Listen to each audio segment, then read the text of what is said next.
Jadi di video kali ini guys, kita bakal lebih general ya guys ya untuk saham-saham ya. Kadang soalnya mereka pada nanya nih, banyak orang nanya gua ya, bang saham ini udah bisa masuk belum? Bang saham ini gimana kok sekarang masuk? Terus prospeknya gimana? Oke, jadi beberapa list saham yang selalu orang tanyakin ke gua. Oke, salah satunya udah pasti dari grupnya Thanos ya, itu BMTR. Nah, BMTR sendiri itu harga sekarang berapa guys ya? Oke, per hari ini, hari Jumat ini tanggal berapa ya?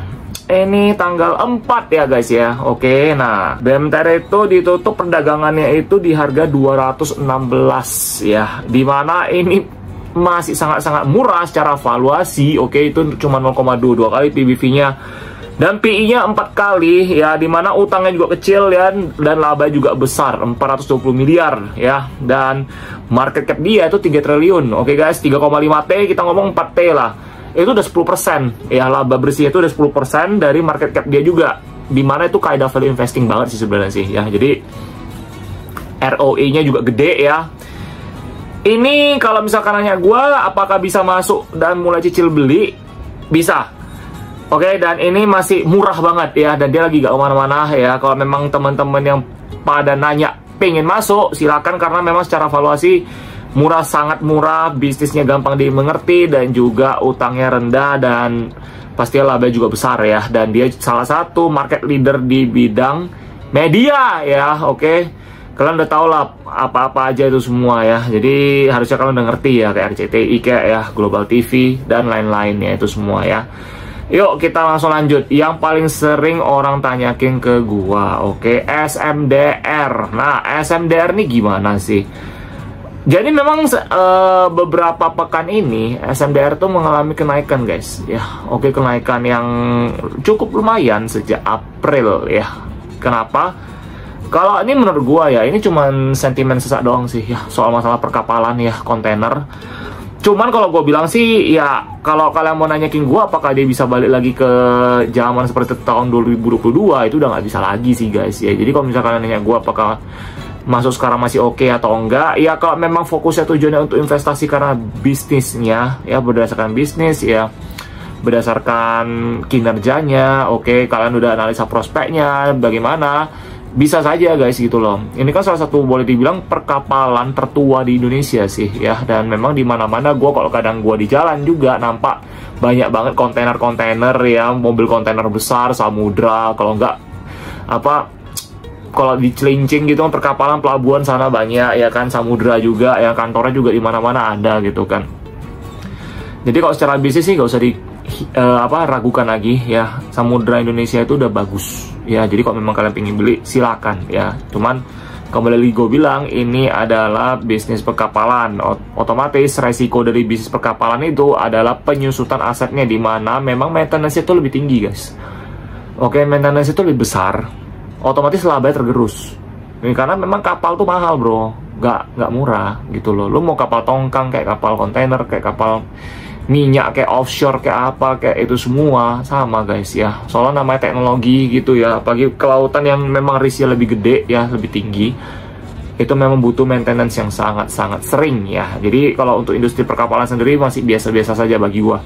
Oke, terus next, yang ini juga sering orang tanyakan juga sih ke gua ya, saham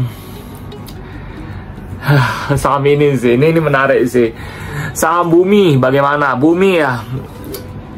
Bumi ini batu bara. Memang gue udah pernah ngebahas soal perusahaan ini ya, Bumi memang sudah turn around ya, dan memang secara valuasi memang kalau gue pribadi ya guys ya, gue tuh lebih prefer saham lain sih, batu bara yang lain masih lebih ada sih ya, lebih banyak lah ya, lebih murah valuasinya. Dan satu lagi saham batu bara tuh Toba ya. Toba pada nanyakin, bang Toba masih bisa masuk nggak? Terus bang prospek gimana kalau Toba? Si Toba ini kan memang secara, kalau kita lihat dari laporan keuangan ya, untuk bagian laba bersih di batu baranya itu memang agak menurun. Tapi ternyata laba bersih dia paling besar itu ada di bagian bisnis diversifikasinya, yaitu limbah ya, pengelolaan limbah, terus PLTU-nya ya, ada 3 itu yang besar itu kan. Jadi memang bisnis-bisnis Toba ini, makanya kenapa yang buat saya tertarik dengan saham Toba ini ketika di dasar dan pada saat downtrend, saya beli pelan-pelan, ya karena bisnisnya ini gue udah bisa ngelihat jauh gitu loh. Jadi kalau misalkan nanya gue apakah masuk sekarang, bisa. Nah kalau untuk Toba sendiri ya, kemarin memang sempat tinggi ya, kemarin sempat tinggi. Hari ini sudah turun lagi nih, sekarang udah 580 ya, dengan PBV 0,8, PI 5 kali. Dan ini, waduh, gue jadi pingin beli lagi nih. Padahal gue udah multi bagger banget di sini. Cuma gue jadi pingin beli lagi. Dia jadi murah. Kemarin dia tuh udah sempat 1 kali PBV-nya. Ya. Jadi kalau misalnya kalian gue apakah masih bisa masuk, bisa banget. Kalau sekarang udah bisa masuk. Kemarin ada nanyakin gue pas harga di 700 itu enggak sih, itu kemahalan. 500 masih, ini 590 ini masih oke. Masih bisa kalau kalian memang mau mulai cicil beli ya. Dan kalau misalkan nanya gue prospek gimana, udah pasti bagus ya. Dan gue tuh tipenya tuh suka saham-saham seperti ini, yang win-win solution gitu loh. Udah PBV murah, bisnis gampang dimengerti, terus ini saham politik juga ya kan, kaidah. Dan wow, udah kaidah value investing ya, saham momentum, apalagi yang kurang, batu bara, cyclical.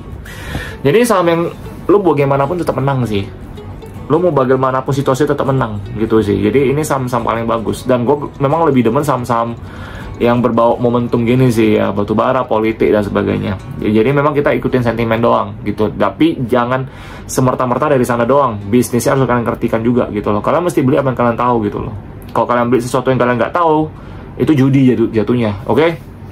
Nah, terus BBRI, Bang, BBRI gimana Bang? Nah, BBRI sendiri ini salah satu saham favorit gua untuk blue chip ya pastinya ya. Dan gua selalu bilang ke klien-klien gua ya, ketika gua financial plan buat mereka, gua tuh selalu bilang ke mereka, kalau memang mau investasi langsung lempar saja ke saham perbankan yang gede ya, BBRI, BBCA, Bank Mandiri sama BBNI. Untuk keempat perbankan itu, kalau kalian nanya gua, Bang, apakah bisa beli sekarang? Itu mah kita main dollar cost averaging aja ya, berarti DCA ya. Jadi mau merah, mau hijau, mau apa, mau terbalik, mau jungkir balik, beli aja. Udah, beli aja. Oke, jadi itu nggak usah lihat harga sih. Jadi simple sih ya, itu nggak usah lihat harga, beli aja. Jadi kalau mau lihat prospeknya, udah pasti bagus. Karena kenapa? Karena ya itu bank gede ya, perekonomian kita. Kalau memang 4 bank itu kolaps, kita bangkrut bro. Ya, teman-teman, jadi kita tuh bangkrut ya. Jadi nggak bisa. Oke, jadi tetap bakal sustain. Jadi 4 bank itu kalian boleh beli. Nah, terus apa lagi yang sering kalian nanyakin gua? Ada beberapa yang sering banget kalian nanyakin. Kita bakal lihat ya. Apa yang kalian bakalan? Nah, Goto. Kalian sering nanya gue soal Goto, Bang, Goto bisa beli gak? Dan kemarin gue ada klien gue, dia beli Goto juga sih. Tapi gue suruh dia sih udah terlalu dalam lah ya. Nah, sahabat gue itu dia beli di 100. Dia kayak ke pom-pom temennya atau ke FOMO, kasihan sih sebenarnya sih. Gue bilang sama dia, nanti ini naik dulu agak dikit, lu gantiin aja udah. Karena dia punya saham seperti Deal kan, Deal tuh kan bagus, under value. Gue bilang sama dia, ntar lu pindah ke Deal aja udah gitu sih. Ya, jadi Goto kalau gue bilang sih, gue nggak tahu ya, masih ada ya. Gue nggak tahu, serius cuy. Karena sahamnya ini juga udah nyungsep banget. Dan secara valuasi mahal banget ya. Market cap-nya besar ya, dan free float-nya itu masyarakat banyak banget ya. Jadi untuk Goto ini gua itu nggak terlalu rekomendasikan guys ya, karena gua sendiri sampai sekarang nggak ngerti bisnisnya apa, terus gua nggak ngerti juga sistem kerja gimana ya, apa sih di dalam saham teknologi itu. Bagi gua yang bagus kayak cuma satu deh, itu cuma DCII. Cuma DCI ini udah kemahalan sih. Kalau DCI under value, gue sih berani all out sih di sini sih. Cuma mungkin berapa puluh tahun lagi lah ya. Kalau DCI sih gue suka kok DCI ya. Cuma memang udah nggak bisa masuk sih, karena dia ini udah kemahalan banget.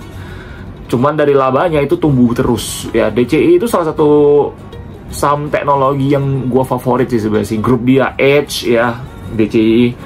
Karena mereka itu kan boleh dibilang data center. Data center tuh sistem bisnisnya ya simple gitu loh. Maksudnya orang kayak contoh e-commerce ya, terus perusahaan-perusahaan lain mau nyimpen datanya ya, kayak farming gitu loh, kayak data farm gitu loh. Jadi tempat penyimpanan gitu loh. Data center tuh itu makanya kenapa namanya data center. Nah, itulah yang terjadi di perusahaan seperti Thanos juga ya, IPTV-nya kan udah mau jadi data center mereka. Ya itu sebenarnya data center tuh bisnis yang bonafit sih, karena memang kan sekarang teknologi itu udah pada maju. Orang-orang butuh storage untuk menyimpan datanya. Jadi di mana mereka bisa simpan datanya dengan privacy yang lebih ketat gitu loh. Ya udah pasti data center di mana mereka bakal ada kontrak. Ya atau mungkin mau berapa banyak storage-nya disimpan ke perusahaan tersebut. Jadi kayak gitu. Nah, terus yang paling, jadi kalau misalnya nanya gue apakah Samgoto oke? Enggak ya guys ya. Oke kok ya, cuma kok kalian memang ngotot mau dan sebagainya silakan sih. Cuma kayak gue bilang kembali lagi, kalau Goto ini kan boleh dibilang nih saham, kalau mau momentum gue juga nggak tahu momentumnya apa sih. Itu sih, cuma memang kalau mau bilang gede-gede, banyak kepentingan masih. Pasti suatu saat bakal dikerek, tapi kita nggak tahu gitu loh.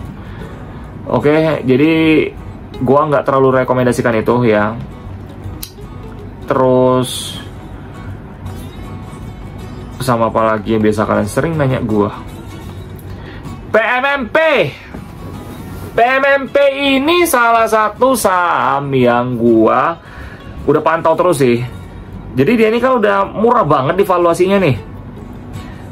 Gua nggak tahu ya, kalian ada yang bilang ke gua nih saham rugi gara-gara ya isu-isu itulah dan sebagainya lah ya. Gua gimana bilangnya? Nggak sampai di sana juga lah. Kita tuh nggak boleh mencampur adukkan sih sebenarnya sih. Ini kan bisnis dia. Memang dia lagi rugi sih, gua bilang sih. Bukan, ya kita ngomong simpelnya bisnisnya tuh memang bisnis udang kan, tambak udang, terus diekspor gitu kan. Cuman di satu sisi ya kalian mesti ngerti juga sih, bisnis kayak gituan kan musiman sih sebenarnya sih. Jadi memang ada momentumnya. Nah, PMMP ini kenapa favorit gua juga sama.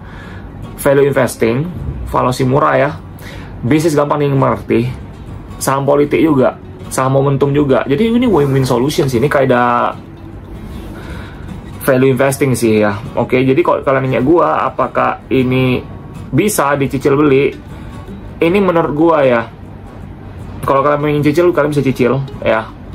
Ini kalau dari gua, oke, kalian bisa mulai cicil beli karena ini valuasi masih sangat murah, oke. Dan kalian mesti lihat dulu nih laporan keuangannya, apakah prospek turnaround-nya ada gitu loh. Dia rugi kenapa dan sebagainya, kalian mesti cek dulu, oke. Jadi nggak bisa semerta-merta gua ngomong kayak gini kalian langsung masuk. Kalian mesti cari tahu dulu. Kalau gua sih udah research, makanya gua berani ngomong gitu. Kalian harus tahu juga apa yang kalian beli. Nah, itu dia PMMP oke, jadi gue nggak ada masalah, gue pribadi. Terus kalau untuk sektor properti, ya properti sendiri gue itu lebih ke properti, gue masih wait and see semua sih sebenarnya sih. Kalau gue sih lebih ke GPRA ya, Gapura Prima Perdana. Itu gue salah satu yang paling gue suka. SMDM udah ketinggian, itu pada favorit gue juga. Itu properti Golf. Terus LPCK, Lipo Cikarang itu juga favorit gua. Jadi untuk yang properti masih wait and see, cuman kok gue sih udah mulai cicil beli ya properti, karena itu masih lama sih, mungkin 2-3 tahun ke depan baru mulai ada hasil turnaround ya. Jadi kalau memang cicil sekarang lebih bagus. Nah, terus yang blue chip Astra International gimana nih? Banyak nanyakin gue soal Astra International. Astra International itu perusahaan besar, beli aja udah. Itu salah satu saham favorit gue juga itu untuk blue chip, karena valuasinya murah banget, murah semurah-murahnya, kurang apa lagi kalian gitu loh. Kalian kayak gini ya, mobil Lamborghini di luar sana 2M, tapi di sini bisa jual cuma 1 juta gitu loh. Kalian gak ada ruginya guys gitu loh. Kalau kalian memang Astra kalian mau beli, kalian silahkan beli Astra, gue gak ada masalah. Astra tuh bagus, oke guys. Jadi sepertinya ya prospek gimana, prospek tetap bagus, karena kan sekarang kita lagi musimnya mobil listrik juga kan, dan mereka udah mulai transisi ke mobil listrik juga semua sekarang. Kayak mungkin merek Toyotanya, kok Toyota yang gue tahu sih mulai juga, cuma memang sekarang lagi banyak saingan sih, ada BYD dan sebagainya. Itu kalian mesti pantau juga, karena itu bisa mempengaruhi penjualan dari bisnisnya Astra ya. Jadi kalau memang kalian mulai bisnisnya, kalian boleh cek langsung laporan keuangannya. Kalau bagi gua, bisnis dia ini paling besar tuh di United Tractor-nya, di mana itu adalah bisnis batu bara dan penyewaan alat berat untuk batu bara pastinya ya, dari Pama. Itu yang di Pama punya perusahaannya. Oke, dan ya karena dia ada hubungan sama Adaro juga ya. Adaro juga kan ya, karena kan ownernya sama Pak Edwin ya. Oke. Jadi sepertinya di situ aja ya, saham-saham yang sering kalian nanya ke gua. Oke, jadi sekarang balik lagi nih, disclaimer on, ini buka aja kan menjual atau membeli suatu saham ya. Jadi ini edukasi buat kalian, untuk rugi kalian tanggung sendiri. Oke, dan ini karena kalian nanya gua gitu loh, makanya gua coba bantuin lah ya. Ya, jadi seperti biasa ya guys ya. Oke, jadi gua sekarang lagi ada program 1% ya. Kalau kalian pengen program 1% ini ya, kalian boleh coba DM gua, WA gua. Oke, karena ya ini untuk financial plan sih ya. Jadi kalau misalnya kalian mau ngomong lebih private, bisa langsung di sana DM aja di kolom komentar ini. Oke, jadi ya I will see you in the next video. Bye bye guys.